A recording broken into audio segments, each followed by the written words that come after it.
I don't need to be a daughter who is seen as a failure. My family left me behind the day I graduated from middle school. When I got home, the house was completely empty. After some time, I finally reached my mom on the phone. She, along with my dad and sister Evelyn, just laughed at how I reacted. It turns out they decided to move to Washington without me because Evelyn got accepted by a modeling agency. Evelyn is going to be the top model in the country, but what about me, Mary? What am I going to be? I have only one leg. Does that mean I'm worthless? I was in despair for a while, but being abandoned by my family gave me freedom. One day, I'll make them regret leaving me behind. My name is Mary Jackson, and I'm 27 years old now. I live with my grandparents on my dad's side. Here you go, Grandpa. I fixed the button on your shirt, I said. Thanks, Mary. You're really good at sewing. I can't even thread a needle anymore, Grandpa replied. It's okay. You can leave everything to me, I said, smiling. My grandparents always say how dependable I am, but fixing a shirt button is easy. I want them to rely on me for everything because they mean the world to me. They are the ones who saved me when my parents didn't care. My earliest memory is feeling strange about not having a leg. I lost my left leg below the knee when I was 4.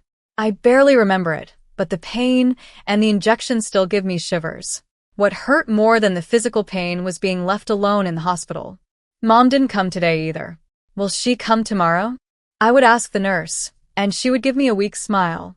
She'll surely come on Friday, the nurse would say, trying to comfort me. But Friday never came, and my mom never showed up. The kind nurse's comforting words just made me feel worse as a child. Most kids my age were always running around and full of energy, but I had to live a quieter life for a while. Still, by the time I started elementary school, I was walking normally again with a prosthetic leg. I sometimes had to sit out during gym class, but I could climb stairs and run a little. It didn't affect my daily life much. I wasn't treated differently at school, and I had friends. I loved being at school. I wished I could stay there forever, because it was my escape. I didn't feel like I belonged at home. I tried on my new dress and asked, "How do I look?" Cute. My sister Evelyn, who's 3 years older than me, twirled around in her frilly skirt. It spread out like a flower. "Evelyn, you're so cute. Just like a model," my mom said, showering her with praise. My dad took pictures of her from all different angles. Evelyn lifted her chin like she was used to all the attention. Evelyn looks good in anything. I want to buy her lots of clothes. Maybe she'll be a model one day. Look how long her legs are, my mom said, putting her hands on her cheeks and swaying. My dad nodded eagerly. They were completely obsessed with Evelyn. At 15 years old, I was the only one who felt out of place at home. Yeah, I do have long legs, don't I? I think they're longer than my friends, Evelyn said proudly. Yes, Evelyn's legs are the longest, my mom said. It's a shame how quickly you grow out of your cute clothes. Evelyn put her finger to her lips and smiled. Normally, clothes that Evelyn outgrew would be passed down to me, but I wasn't treated the same. Mary isn't normal, though, my mom said, her voice changing. They were so excited about Evelyn, but then they'd look at me with pity. Was there some family rule to put me down at least once a day? By the time I turned 15, I accepted it. But when I was younger, it made me sad and angry. Evelyn always wore pretty skirts like a doll, while I was stuck in baggy pants. My gray or black sweatpants looked like pajamas no matter what. And, to make it worse, my tops were always t-shirts with hoodies. I want to wear a cute skirt too, I told my mom one day. She looked at me, shocked. What? That's not going to happen. Your leg isn't normal. You can't show it off. Wouldn't you be embarrassed if people saw it? I'm not embarrassed. All my friends know about my leg, I replied. Well, it embarrasses me, so stop asking, she said coldly. If you can't wear skirts, at least let me wear cool jeans, I begged. Jeans? The fabric is too tough. It would be hard for you to wear. I buy you soft pants because I care about you. Can't you see that? And besides, jeans are expensive, she explained. But you buy so many clothes for Evelyn, I pointed out. I bought you a leg, didn't I? My mom said. I'm spending money on something no one else needs, and you still want more clothes for Evelyn? A leg for you, does that sound strange? Hey, Does that sound strange? Under the pressure, I shook my head. My mom muttered more complaints. Your leg was expensive, you know. I'm paying for something you shouldn't even need, giving you a luxury, and yet you still want more. You're such a greedy child. Don't make things harder for your mother. The next day, Evelyn came home from the mall with our dad, carrying new clothes and showing off in front of the mirror. Meanwhile, I was stuck wearing the same plain sweatpants, whether I was sleeping or going out. I always wanted to dress up, and that didn't change, even when I reached middle school. In fact, I was looking forward to wearing my school uniform, but instead, I ended up going to school in my regular sweatpants. It seemed my mom had spoken to the school, claiming she was worried about me. My kind mom managed to make me look like a helpless child. When uniforms were required, I had to wear boy pants. It was convenient that the boy next door, Kyle, had just graduated, so I got his hand-me-downs. Whether it was because the uniform was available or because my mom wanted to hide my leg, I couldn't figure out her reasons. By this point, I wasn't even sad anymore. I just thought, oh, so this is how it is. As if it didn't matter. Evelyn's dream of becoming a model grew stronger. She would post pictures online with captions like "Sweets and me" or "Blue sky and me," then smirk at how many likes she got. She often made me take her photos, handing me her phone like I was her servant.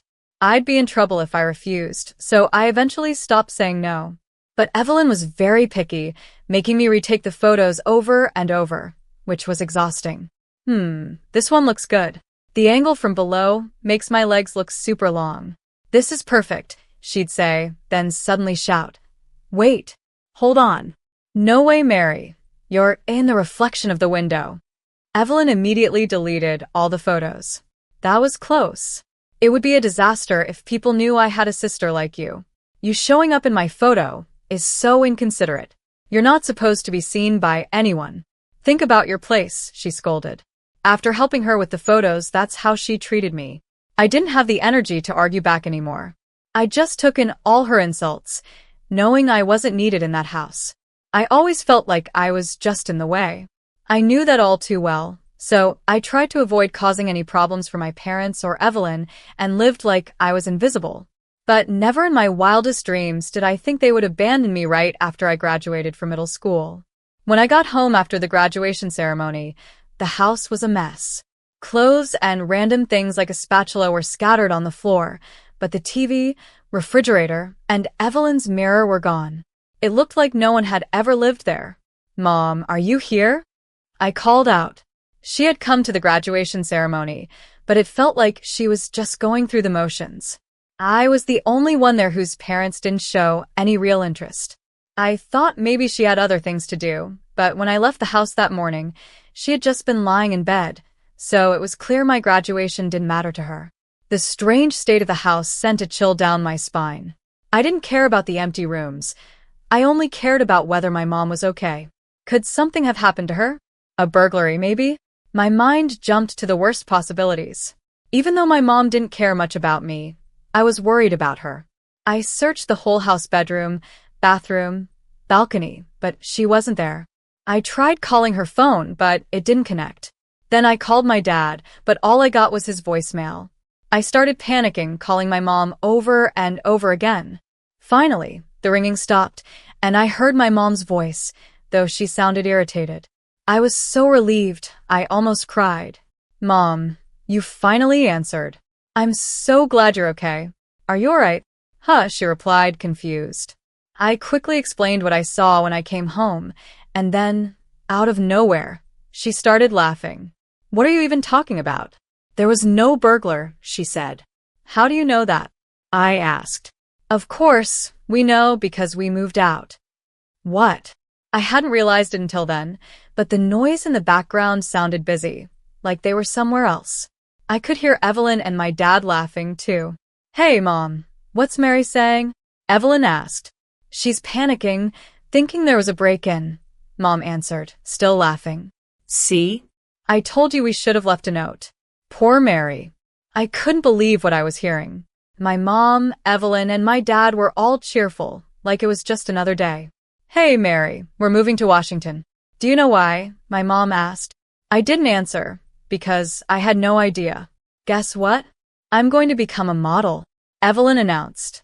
She had passed an audition for a modeling agency, and my family, excluding me, decided to move to Washington.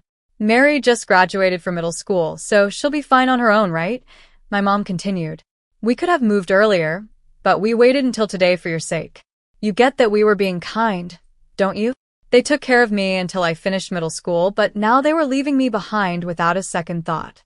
I wanted to go to school, but I had to figure out the money by myself. Finding a job at that moment seemed impossible.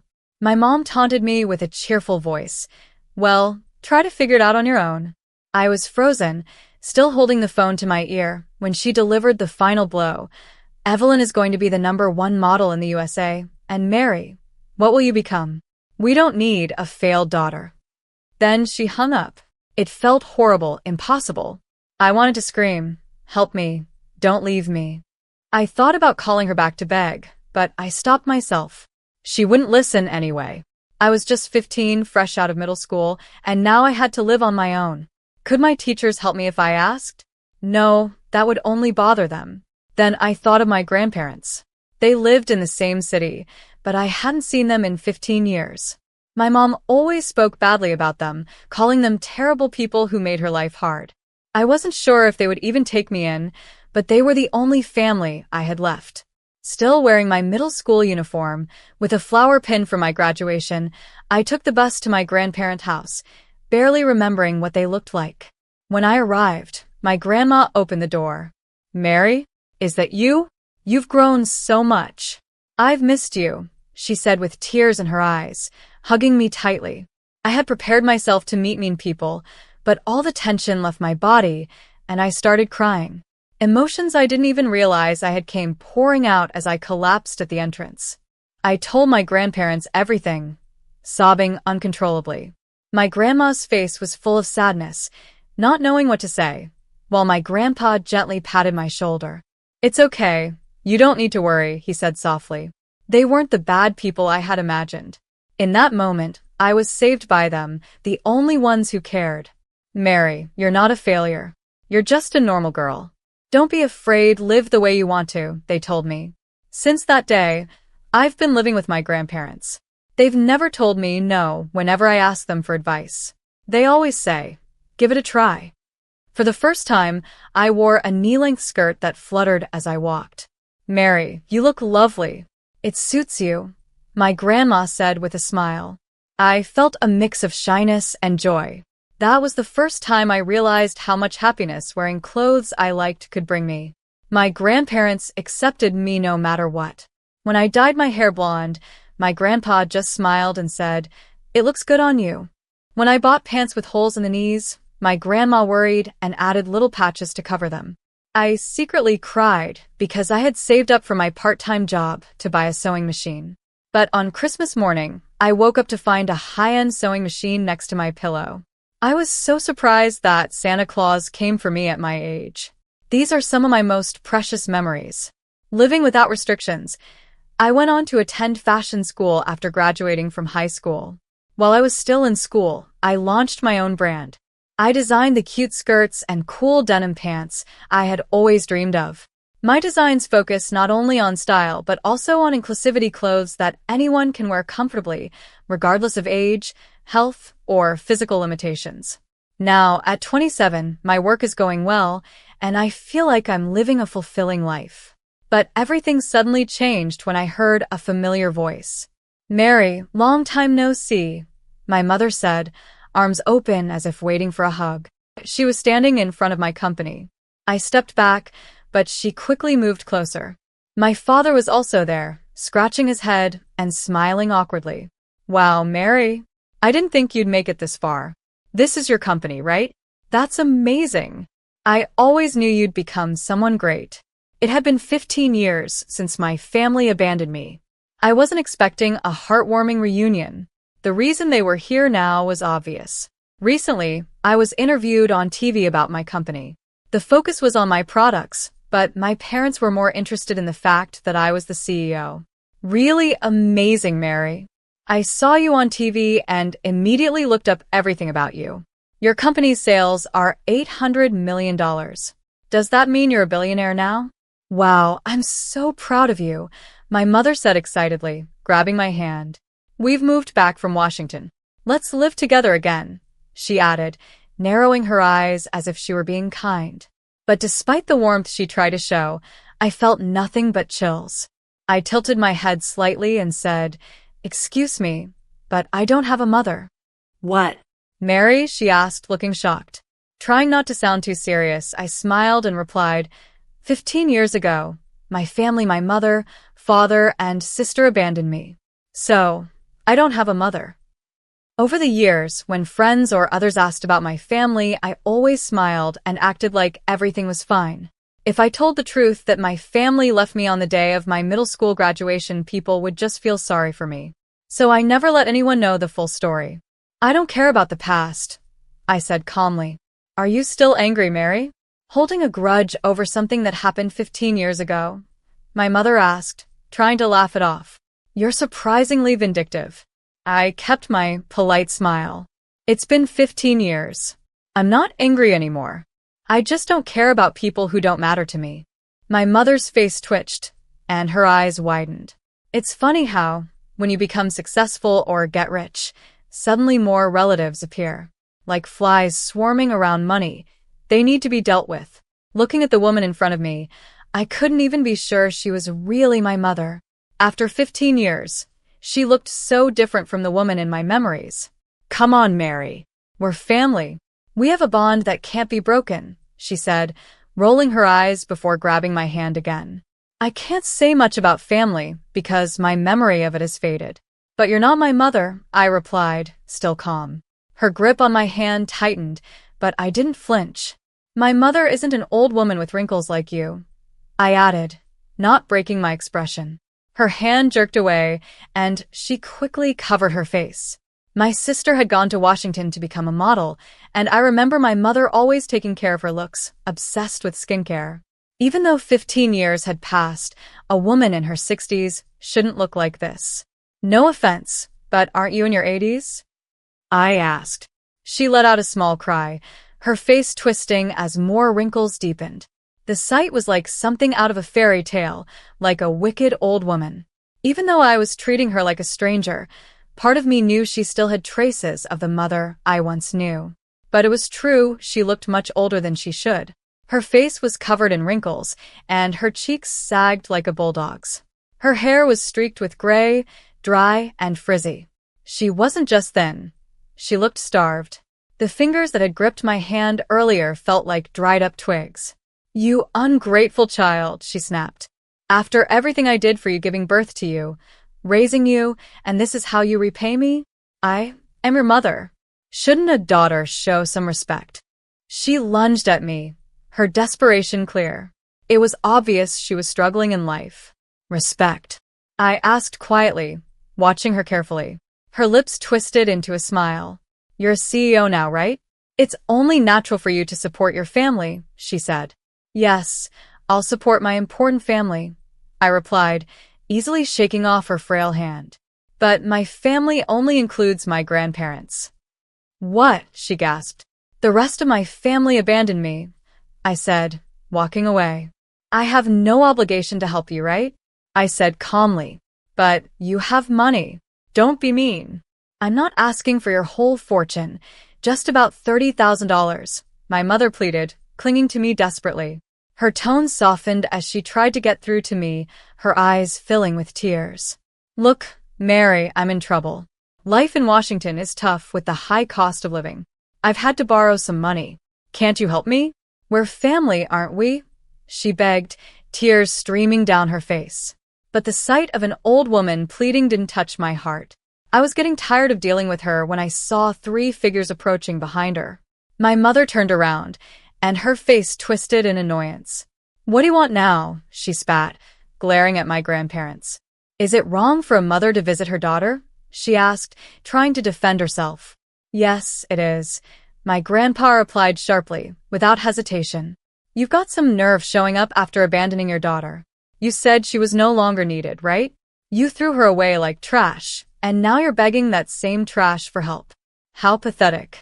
Mind your own business, my mother snapped. Grandpa smirked, The trash you threw away turned out to be a diamond, didn't it? How ironic. My mother bit her lip as Grandpa's words stung. She had always painted my grandparents as the villains, but after living with them for 15 years, I knew they were nothing like she had said. Even though Grandpa was angry now, he never spoke ill of my parents, even after they abandoned me. Trying to ease the tension, my grandma spoke gently. "We've heard that you've been going to relatives, asking for money. Are you struggling financially?" My mother's face flushed with embarrassment. She pressed her lips together and muttered, "Yes, that's right. I have no money." Then, as if something snapped inside her, she shouted, "I have no money. And it's all because of Evelyn." Hatred flashed across her face as she spoke about the daughter she once adored. "We spoiled her. But for what? Nothing. All for nothing. She just spends money on clothes and makeup, never landing any modeling jobs. She's useless." My mother's frustration boiled over as she stomped her foot, her behavior shocking me. I could hardly believe what I was seeing. Suddenly, something large burst out from behind a tree, and for a second, I thought it was a wild animal. My heart nearly stopped, but then I realized it was Evelyn. "Hold on, Mom," Evelyn yelled, storming over. "I won't stand by and let you insult me like this. I'm cute. I'm more beautiful than anyone," Evelyn said, her voice full of the same confidence she had 15 years ago. But the truth was, she had no job, and all she did was spend money without contributing anything. "That's because people don't appreciate my charm," she shot back, then added, "And don't lie, Mom. I've done some modeling jobs before." Evelyn wasn't completely wrong. Even though I had moved on with my life, I couldn't help but check her social media from time to time. Her posts were full of glamorous photos, which only made me feel worse every time I looked. But I couldn't stop, even though it added to my misery. Then I noticed something strange. Her posts had almost no likes or comments.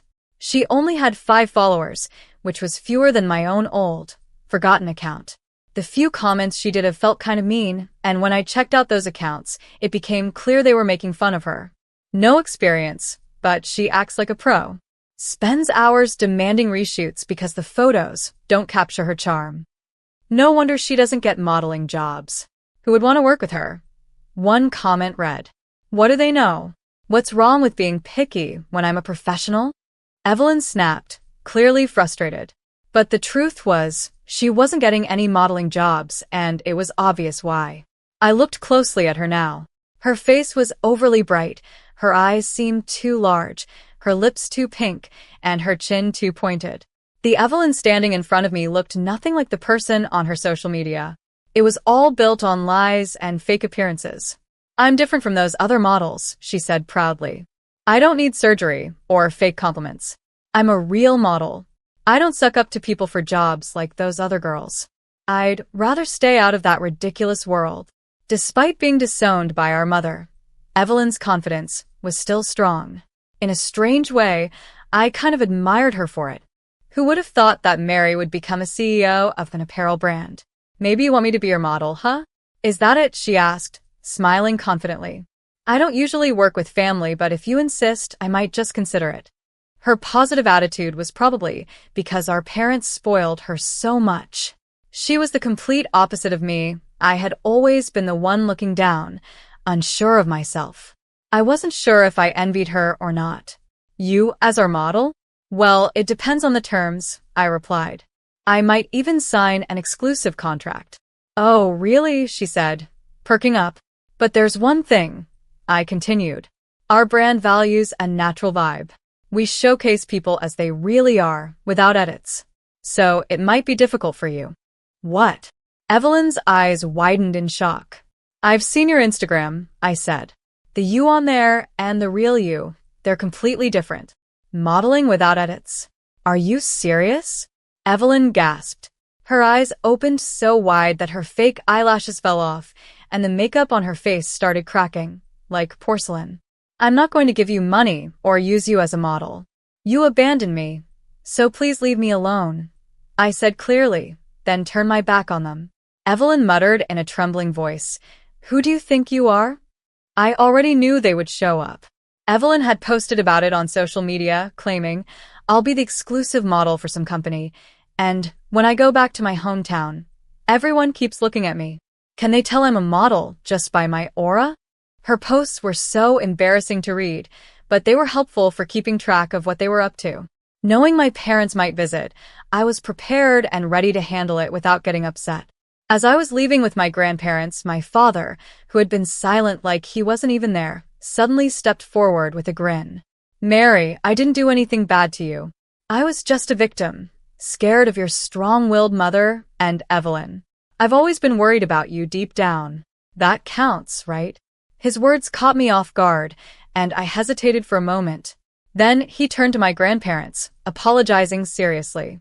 Dad, Mom, thank you for taking care of Mary. She's my precious daughter, and you've protected her. But from now on, I'll be the one supporting her. My grandparents looked surprised. But before anyone could respond, my mother shouted in anger. You might as well have not been there at all, so just stay quiet. She was right. Her words snapped me back to reality. Aren't you also to blame for doing nothing, Dad? What? No, that's not fair. It was Evelyn and your mother who were hostile. Don't lump me in with them, he protested, trying to win me over. His attempt to act innocent was disgusting. I realized I felt nothing toward him. He was just someone whose presence or absence didn't matter. He wasn't needed in my life. Don't start acting like a father now. Mary doesn't need you, my grandpa said, voicing exactly what I was feeling. Looking embarrassed, my father tried to fade back into the background, a role he had always played well. But my mother, still hopeful, reached out to me weakly. Her older appearance made her look pitiful, a tactic she likely used to gain sympathy. Mary, I'm really sorry. It was all my fault. You've always lived without complaining, being such a good and admirable child. I thought you didn't need my help because you seemed so strong, she said softly, her words filled with regret. I realize now the truly precious daughter wasn't Evelyn, it was you, my mother said, her tearful eyes fixed on me. Evelyn might have passed the audition for the modeling agency, but instead of making money, she ended up paying them for entry fees and lessons. Could she have been tricked? My mother wondered aloud. Your father even quit his job to move to Washington to support her, but there were prettier girls everywhere. Evelyn becoming a model was never really possible. As I stayed silent, my mother kept talking.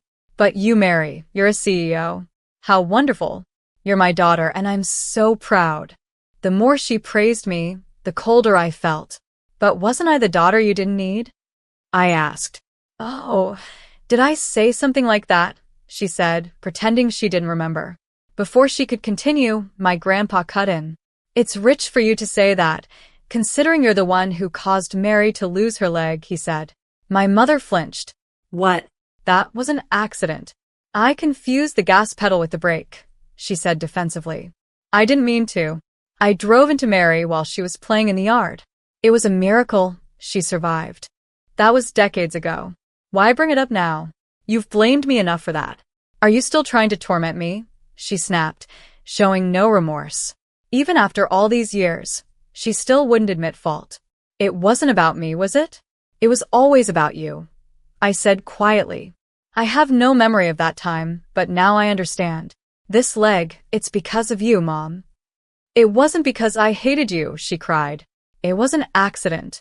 The guilt made me harsh toward you, Mary. That's all. That horrible accident, it's haunted me. She broke down crying, acting like the victim. But I wasn't moved. I'm the one who should be crying, I said, my voice firm. You couldn't admit your mistake. Instead of apologizing, you just made everything worse. Me, a failure? No, Mom. You're the real failure. Don't ever show your face to me again. My mother's dramatic crying stopped, and she stared at me in shock. Grandpa chuckled softly. How does it feel to be called a failure by your own daughter? He asked, smiling. My mother shook with anger and sadness, but no words came out. Grandpa turned to me, his face kind. Come on, Mary. We're going to be late for our lunch reservation. Let's go enjoy that French cuisine.